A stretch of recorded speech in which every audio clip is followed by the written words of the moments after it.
The topic that I'm going to be speaking on this weekend is kind of really near and dear to my heart. I wrote a book back in late 90s called The Nakshatras, this book, The Lunar Mansions of Vedic Astrology. And it's like, in Western astrology, of course we have the 12 signs of the zodiac, Aries, Taurus, and on through to Pisces, right? In Vedic astrology, we acknowledge the 12 signs of the zodiac, although there is this calculation difference, which we take into account to calculate for the sidereal chart. But we also use what I consider kind of like the primordial level of the zodiac, which are the nakshatras. How I got into, there's 27 of them.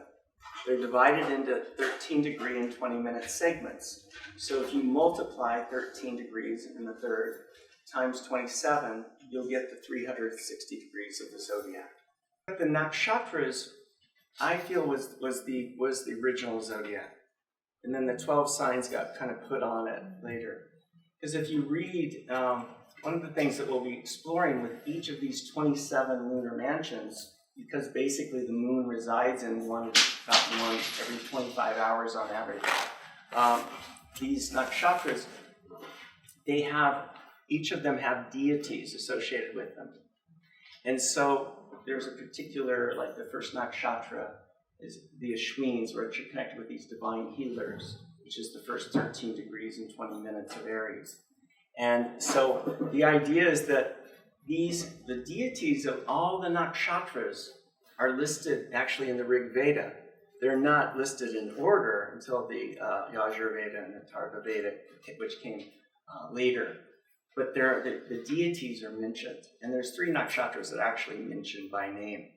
So the idea is that this deeper level, the idea is that nakshatra actually, let's go this.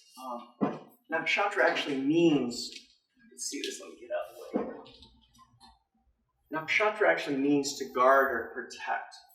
It's kind of like, we could think of it, these nakshatras, and as we go through them, the deities are like protecting us.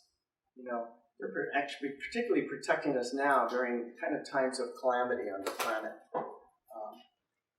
It also means that which does not decay. So it's like this deeper level. It's interesting too, because each of the nakshatras, this is a little bit more technical, but each of them is divided into 4 segments called padas. Pada means like feet, or we could say segments. So if you multiply the 4 times the 27, you get 108. Which is a very magical, mystical number. So, how many of you actually know your birth star, your moon nakshatra?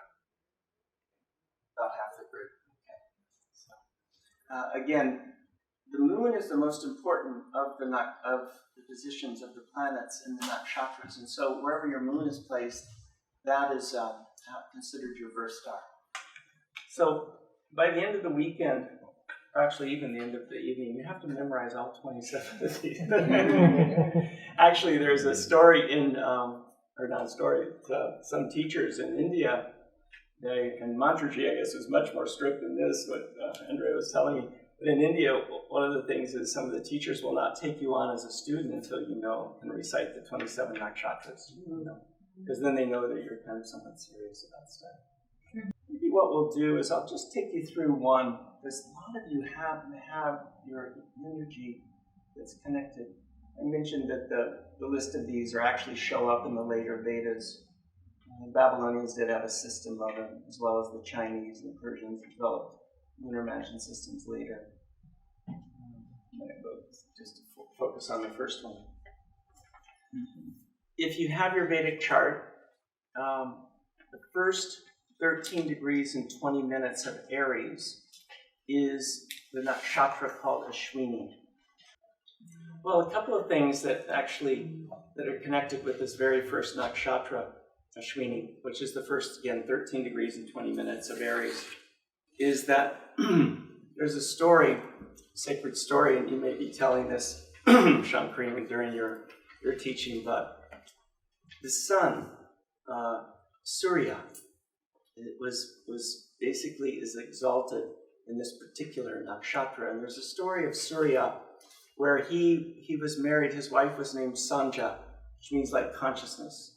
And so Surya was so hot and so intense because Aries is a fire sign that his wife couldn't handle being around his heat so much. And so she would spend time going away and spending time with her family because he was just too intense for her to be around. And she would complain to her father, who was this celestial architect named Prajapati, about the heat of her dad, or her husband. So her dad whittled away parts of the sun, of Surya, and they became like Shiva's trident, and Skanda, which is Mars, a spear, and Vishnu's disc, just so that, her husband would be a little bit more chilled around her. But still, he was still so hot and so intense that she couldn't handle it, so she went to spend more time with her family. And so she put this particular housekeeper in charge of watching things, overseeing things while she was gone. And this housekeeper, her name was Chaya, which means shadow. And so according to the story, the sacred story, she came back from her parents and she realized that her husband, Surya, was having an affair with Chaya. Now, according to him, it was a mistaken identity. He thought Chaya was his wife. Now, whether it's true or not, we don't know. But anyway, she becomes so upset that she turns herself into a horse and gallops away. He, realizing the indiscretion that he's made, he turns himself into a mare and takes off running after her. They meet up in this beautiful meadow, and they make love. And out of that are produced these Ashwins, these twins, which are connected with this first nakshatra, Ashwini. And there are these divine healers that bring healing energy down to the earth plane.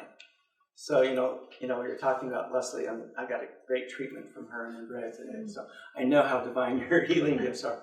But she has, you had the rising sign and sun, what is it? The sun and the moon. Yeah. Oh, the sun and the... Oh, sorry. The sun and the ASC, the ascendant. Okay. The ascendant and the rising sign are one and the same. In Vedic astrology, we call it the Lagna. And what it basically is, just so, for those of you that study Western astrology, again, it's called the ascendant or rising sign. It's what sign was rising on the eastern horizon at that moment in time when you were born. But the idea is that the sun, which is Surya, is what we call exalted. It's in its best sign in Aries. They call it Ucha. And so it's in a fire element, so you would think the sun would be happy, of course, in Aries and Leo, which is another fire sign, or Sagittarius, which is a fire sign, because the sun is a very pitta planet, very fiery planet. So the sun is exalted here. The exact degree of exaltation is 10 degrees of Aries. So the sun is in its power right around that particular degree. Actually, Adolf Hitler had his sun very close to that degree. So just because something's powerful doesn't mean it's powerfully good, So the idea, though, was that the story is that they came home. They had these beautiful twins, these Ashwins, who are like they're kind of connected with Dhanvantri, the god of Ayurveda. And Ashwini are these divine healers that ride, they're twins, and they ride in a golden chariot, and they bring healing energy down to the earth plane. So it's interesting, even in Greek mythology, Apollo, who is the god of the sun, also rides in a golden chariot, pulled by horses, So there's this horse motif with this energy. It's actually interesting because Prince Charles had, this is his, you see in his chart, his moon is in Ashwini. And so he, is an equestrian. Actually, even Jackie Onassis, too. She was very much into horses. So sometimes with this, it can be just that you like to horse around. But it can sometimes bring a connection with horses, or they can be like an animal totem for you, because horses represent stability, strength, stamina. They're very kind of just primordial energy. So the problem was after they came home, there was one little problem when they got home, is that Chaya, the housekeeper, was pregnant.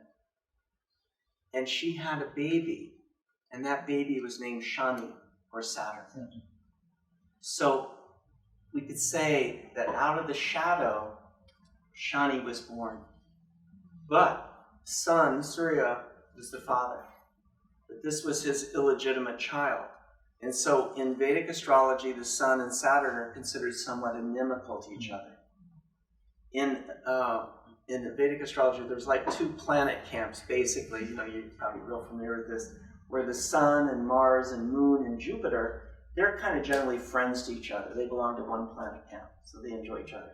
And then you have Saturn and Mercury and Venus and what are called the nodes of the moon, Rahu and Ketu, which we can get into later, which actually we'll discuss a little bit because of Ketu being connected with Ashwini. Ketu is connected with moksha, with spiritual liberation. So anyway, the idea is that Saturn sits over here in one camp and the Sun is in another camp. So they're considered somewhat inimical to each other. And it's poor Saturn. To me, it's like we have, I'm actually giving a lecture on Saturn at a conference coming up in LA and Los Angeles next week, because I love Saturn. Saturn is the most important planet for spiritual growth, no question. But Saturn, because he's born out of the shadow and he's illegitimate in some ways, and kind of he makes the Sun have to look at the indiscretion, how he was maybe not in integrity. A lot of shadow is placed on Shani. So Shani becomes the shadow catcher. So we always, as astrologers or even clients, we always blame it on Saturn, you know, if anything wrong happens. And actually Saturn is he's the karmic agent. He's the planet of truth or consequences. You know, if you're not living in integrity, Shani comes around. You know, and there's actually a beautiful story. I think it was actually Shiva, who's kind of a form in a way. I always think of Shiva as kind of on a higher level is the Sun. He's the yogi in meditation because the Sun is like the Atman, the soul. So there's one story that Shiva was by a lake and he saw Shani coming and saw Saturn coming. So he dove down into the lake, all the way to the bottom of the lake. I think this is in the Puranas. And sure enough, Shani walks by, doesn't see Shiva, walks on by. A number of years later, it takes Shani like 29 years on average to get around the chart. Because Shani actually means the slow one, or sometimes the lame one, because he's connected with the elderly and he goes slow and steady. So anyway, Shani comes back and Shiva comes out of the pond, the lake, and says, "See, you didn't do anything to me. You didn't even harm me at all." And Shani looks at Surya and says, or at Shiva and says, "Well, I got you to go into that lake and hide there for 29 years, so I must have had some effect."